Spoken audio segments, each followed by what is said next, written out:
Thank you, everyone, for making the time and joining us today. We are happy and delighted to have everyone on board, especially on the attendees list, and our fascinating and fantastic set of speakers from different areas and different industries, all obsessed and quite excited about discussing the future of e-commerce, looking at e-commerce as a segment, which is obviously, because of various reasons, the pandemic and so on, has caused a lot of difficulties, but at the same time brought a lot of opportunities. So we'll start with Marion Chomze. So Marion, if you can introduce yourself, the company where you're from, and what you do over there. Yes, hi. So yeah, as you said, my name's Marion. It's lovely to meet you all, and I'm very pleased to be here today. So I'm the marketing lead at Airwallex. Airwallex is a payments platform that is built for businesses that have international payment needs. So we really believe that no matter where your business is based, you should be able to sell overseas with ease. And therefore, we've built a payments infrastructure in order to help you make payments and receive payments internationally faster, cheaper, and more efficiently than you would get with traditional banking system. We've really seen exponential growth in the last year. We have now about 12 offices globally and about 700 staff. And that growth is really tied to the growth of e-commerce as a whole. And so I'm really excited to talk about the trends that we've seen off the back of the pandemic today. So thanks for having me.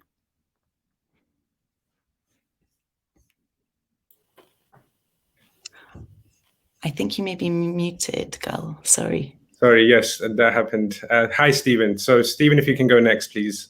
Hi, good afternoon all. My name's Stephen Wells. I'm the Chief Customer and Strategy Officer at Retail Merchant Services.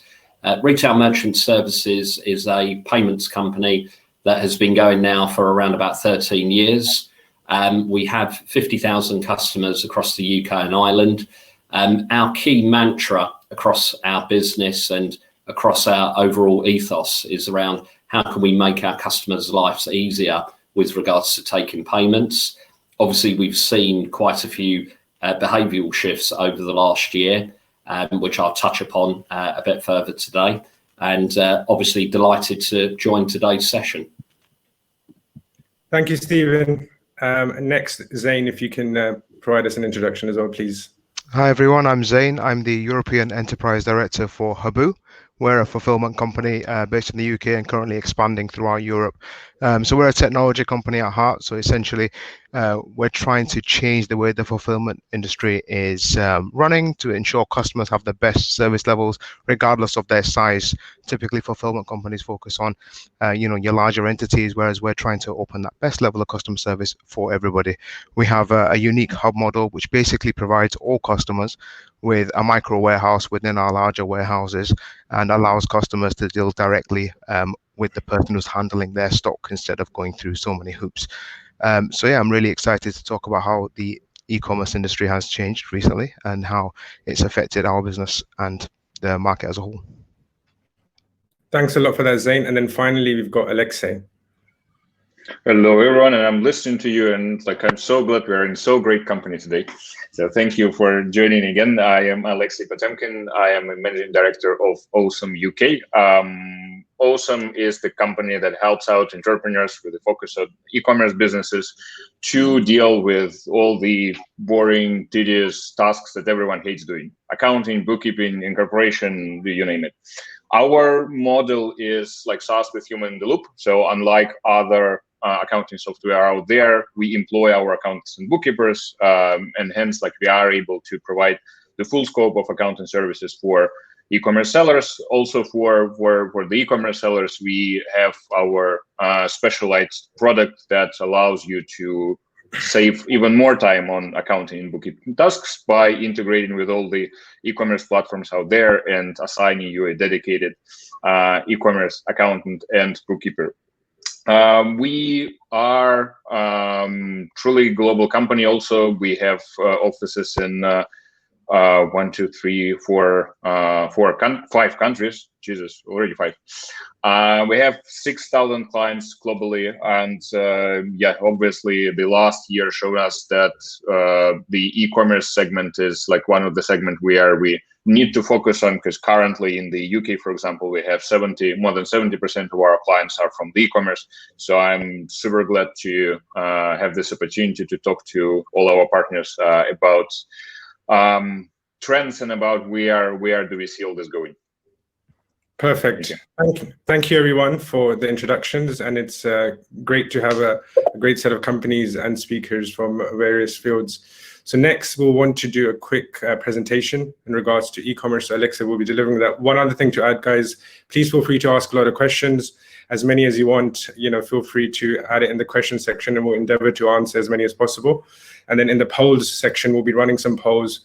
It will be great to get your thoughts and your feedback as to some of the journeys that you're on. So first one you've got is, what year of trading are you in? So if you find that in the post section. So on to now Alexei, who will be just delivering a quick presentation on the future of e-commerce. Thank you.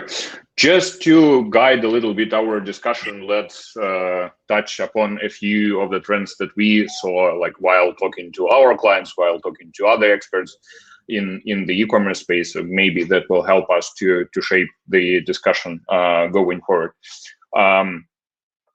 Obviously, to start with, everyone saw this or a similar chart on the right side of the screen.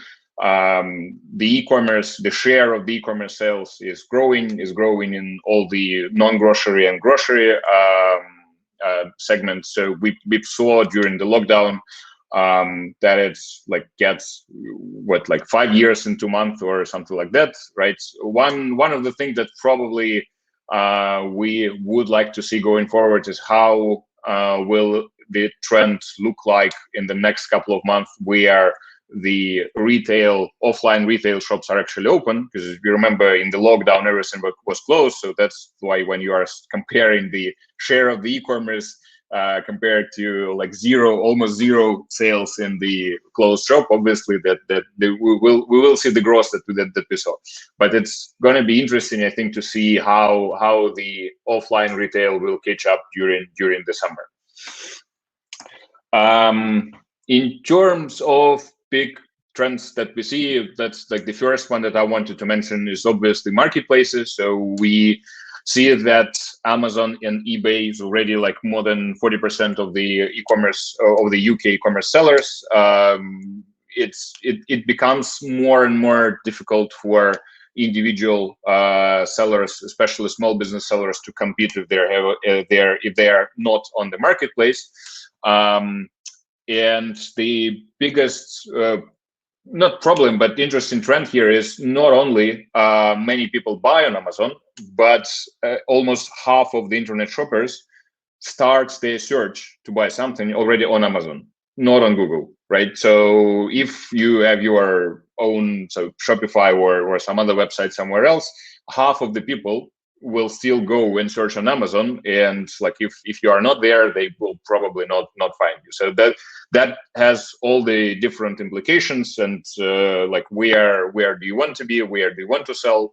And the controversy here that also will be interesting probably to discuss with our partners is that Amazon, we see that Amazon obviously is issuing their own trademarks. So wherever product they see is doing good, we saw a lot of the cases that Amazon starts selling those products. So that's kind of the strategic decision that will be interesting to discuss for each of the small business sellers. Second part is about social media and social e-commerce. On the right here, you see that's the news from yesterday. So Instagram yesterday launched this additional like drops section in their products in order to sell the product with limited capacity or something like that. I didn't go into the details, but the fact is that a lot of the e-commerce will move into social media. We see it in China, because in China this trend initially emerged. And there, basically, the things are going that far so that you can buy stuff from the influencers while you are looking at their, say, TikTok videos. Like, imagine that you are on TikTok, and like with a click of a button, you can buy the product that influencers are selling. So that's also interesting thing to discuss, and that interesting thing to keep in mind.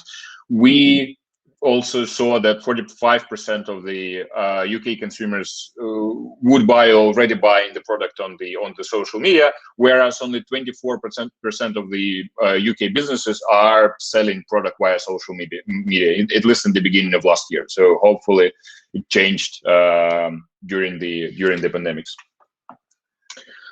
And the last but not the least, emerging markets. So everyone is thinking about US and the UK and Germany and France. But if you will look at the correlation between the rise of net income in certain country, you will see that the e-commerce share is also rising in these countries with the rise of the income.